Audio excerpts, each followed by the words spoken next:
का उग्र घेराव का विरोध जता रहे भाजपा नेता। कलेक्ट्रेट पर पुलिस का भारी जाब्ता रहा तैनात।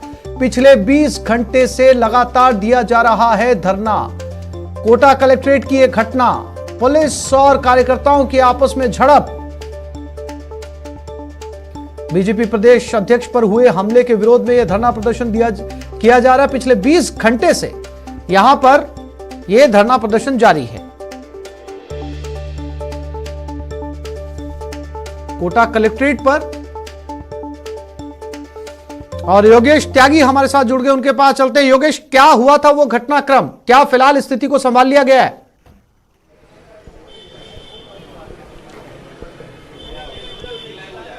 देखिए, बिल्कुल जो भाजपा नेता हैं, भाजपा कार्यकर्ता हैं, वो कल रात से ही धरने पर बैठे हुए थे और लगातार उनकी जो संख्या है उसमें बढ़ोतरी होती जा रही थी। सुबह से ही जो धरना है वो लगातार जारी था और जो प्रदर्शन है वो करना था, ज्ञापन आईजी को यहाँ पर सौंपना था। उसी के लिए जो बीजेपी नेताओं के साथ में कार्यकर्ता कलेक्ट्रेट पहुँचे और यहाँ पर नारेबाजी करते हुए जो बीजेपी कार्यकर्ता है वो काफ़ी उग्र हो गए और उग्र तरीके से नारेबाजी करते हुए आगे बढ़ने लगे। पुलिस ने उन्हें रोकने का प्रयास किया, जिसकी वजह से कार्यकर्ताओं में और जो पुलिस है उसमें बीच में धक्का मुक्की हुई, झड़प हुई, जिसकी वजह से कई कार्यकर्ता और कई नेता गिरते गिरते बचे हैं और काफ़ी हद तक ये धक्का मुक्की चलती रही, काफ़ी देर तक ये धक्का मुक्की चलती रही। उसके बाद जो बीजेपी नेताओं का प्रतिनिधि मंडल है वो आईजी कार्यालय में जा चुका है और आईजी कार्यालय में जो अपनी मांगे हैं उनको लेकर के ज्ञापन दिया जा रहा है और जो कार्यकर्ता है वो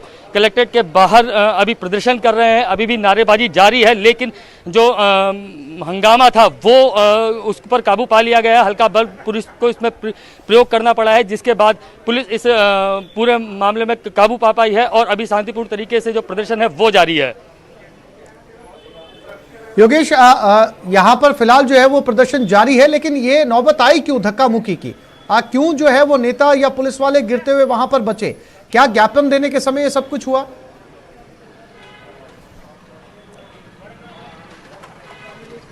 जी बिल्कुल, इसमें बताना चाहेंगे कि जब जो कार्यकर्ता हैं, बीजेपी कार्यकर्ता, और वो वहाँ कलेक्ट्रेट पर प्रदर्शन करने के लिए आ रहे थे, नारेबाजी कर रहे थे, बाकायदा जोर जोर से नारेबाजी कर रहे थे, लेकिन वो नारेबाजी इतनी उग्र तरीके से हो गई और जो कार्यकर्ता हैं वो कलेक्ट्रेट के अंदर आने की कोशिश करने लगे, पुलिस से धक्का मुक्की करने लगे, जिसके बाद ये सारा का सारा घटनाक्रम हुआ। पुलिस ने हल्का बल प्रयोग करके कार्यकर्ताओं को पीछे धकेला और जो नेता हैं उन्हें, जो प्रतिनिधि मंडल है बीजेपी नेताओं का, उनको अंदर लेकर के उनको ज्ञापन देने के लिए भेजा। ज्ञापन देते वक्त ही ये पूरा जो मामला है पूरा वो पेश आया है।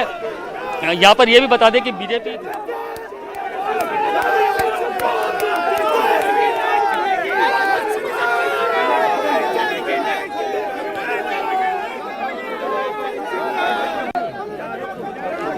कोटा से सीधी तस्वीरें जहां पर झड़प की नौबत आई थी, बीजेपी कार्यकर्ता और पुलिस के बीच की ये तस्वीरें हैं। सतीश पूनिया की गाड़ी पर हुए हमले के विरोध में ये कार्यकर्ता यहां पर प्रदर्शन कर रहे हैं।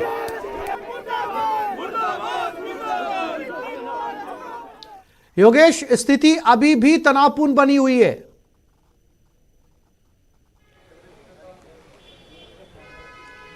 बिल्कुल, स्थिति अभी भी वैसी ही है, और स्थिति तो और गंभीर हो सकती है क्योंकि बीजेपी और कांग्रेस दोनों आमने सामने आ चुके हैं। कांग्रेस अपनी तरह से जो शहर भर है उसमें अलग अलग जगह पर प्रदर्शन कर रही है, वहीं बीजेपी के जो कार्यकर्ता है वो भी काफ़ी गुस्से में हैं।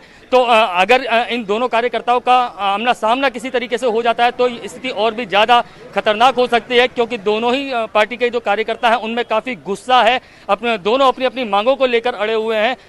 हालांकि जो बीजेपी के नेता हैं उन्होंने काफ़ी हद तक कार्यकर्ताओं को संभाला है, काफ़ी हद तक कार्यकर्ताओं को शांत रखा हुआ है, लेकिन ये शांति कब तक रहने वाली है ये देखने वाली बात होगी। फिलहाल अभी ज्ञापन जो नेता है बीजेपी के, जो विधायक हैं संदीप शर्मा, मदन दिलावर, उनके सहित कई जो बीजेपी के बड़े नेता हैं वो आईजी कार्यालय के अंदर गए हैं और ज्ञापन दे रहे हैं। ज्ञापन देने के बाद किस तरीके का उन्हें आश्वासन मिलता है ये उनके बाहर आने के बाद, उनसे बात करने के बाद पता चलेगा, लेकिन फिलहाल के लिए जो स्थिति है वो अभी स्थिर बनी हुई है। योगेश, आपने बताया कि बीजेपी कार्यकर्ता और कांग्रेस कार्यकर्ता आमने सामने आ गए हैं। अब ऐसे में पुलिस के लिए बड़ी चुनौती।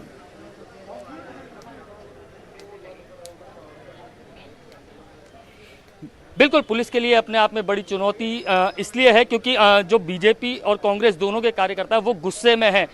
जो कांग्रेस के कार्यकर्ता है वो शहर के अलग अलग हिस्सों में प्रदर्शन कर रहे हैं। सतीश पूनिया का पुतला भी जलाया गया है। जो कांग्रेस के जिला अध्यक्ष है रविंद्र त्यागी, उनकी अगुवाई में ये प्रदर्शन हुआ था। और ऐसे छोटे छोटे प्रदर्शन के शहर के अलग अलग हिस्सों में कांग्रेस के द्वारा किए जा रहे हैं, जबकि बीजेपी का एक ही बड़ा प्रदर्शन चल रहा है। कल से जो धरना था वो जारी है और वहीं पर ही जो बीजेपी के कार्यकर्ता हैं वो लगातार इकट्ठे होते चले जा रहे हैं।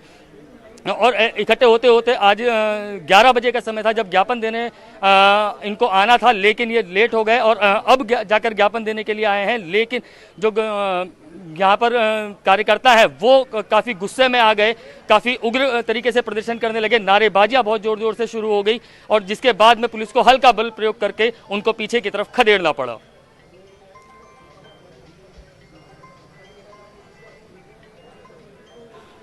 तस्वीरें इस वक्त हम देख सकते हैं कि यहाँ पर जो है वो स्थिति जो है वो झड़प आपने जैसा कि बताया कि पहले ही हो चुकी है। अब कांग्रेस के कार्यकर्ता भी यहाँ पर पहुंच चुके हैं। क्या योगेश जो आईजी के पास ज्ञापन देने के लिए बीजेपी युवा मोर्चा कार्यकर्ता पहुंचे थे, क्या उन्होंने ज्ञापन सौंप दिया, किस तरीके का आश्वासन मिला है और क्या ज्ञापन सौंपने के बाद कार्यकर्ता यहां से लौटेंगे या धरना जारी रहेगा?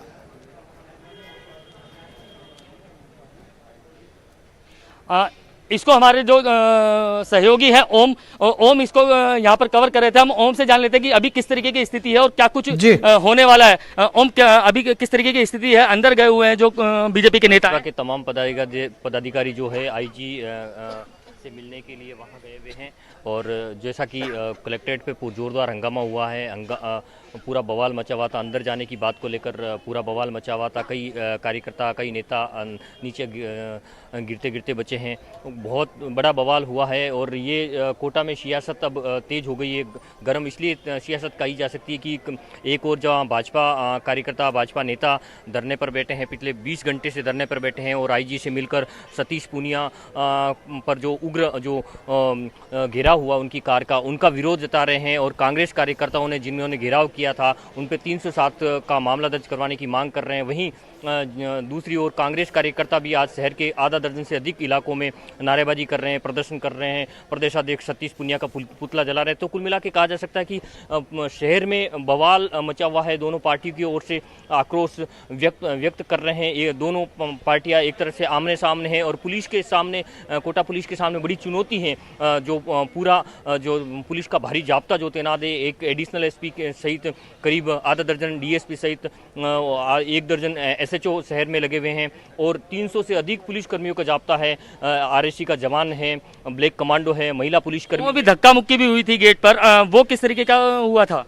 आज जब ये भाजपा नेता अंदर जाने की बात को लेकर ये हंगामा हुआ, हंगामा के बाद में ये जो नेता है उनके बीच में और पुलिस कर्मियों के बीच में काफ़ी हंगामा हुआ और नीचे गिरते गिरते बच्चे हैं। ज़बरदस्त बवाल हुआ, जोरदार हंगामा हुआ। कुल मिला के कहा जा सकता है कि ये बवाल अब शहर में थमता नजर नहीं आ रहा है। फिलहाल मदन दिलावर, संदीप शर्मा सहित कई विधायक, पूर्व विधायक सहित भाजपा के नेता, बड़े नेता है, आईजी से मिलकर अभी जो कांग्रेस कार्यकर्ता जिन्होंने कल प्रदेश अध्यक्ष पर उग्र जो घेराव किया था उनकी कार का, उनको लेकर, उन पर कड़ी कार्रवाई को लेकर, उन पर 307 का मुकदमा दर्ज करने की मांग को लेकर वो भी मिले। मुख्य मुद्दा 307 पर ही है कि 307 में मामला दर्ज हो। दोनों ओर से बवाल जारी है। ये अभी मांग कर रहे हैं, कांग्रेस कार्यकर्ताओं पर 307 का मुकदमा दर्ज करने की मांग कर रहे हैं, तो वही जो कांग्रेस कार्यकर्ता वो भी प्रदेश अध्यक्ष सतीश पूनिया पर जो जूते वाला बयान है उसको लेकर मामला दर्ज करने की बात कर रहे हैं। तो कुल मिला के ये कहा जा सकता है कि शहर में, कोटा में ये बवाल प्रदेश स्तर पर बढ़ता जा रहा है। यहाँ तो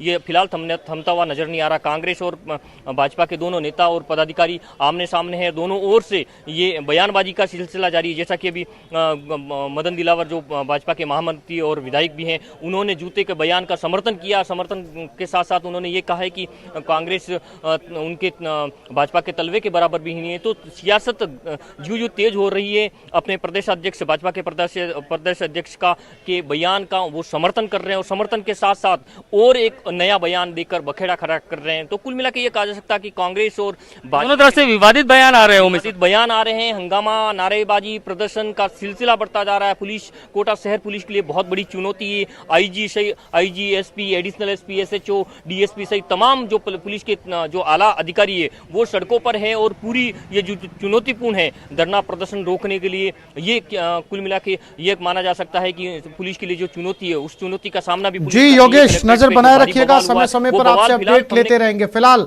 तमाम जानकारी के लिए आपका धन्यवाद। यूपी के बिजनौर में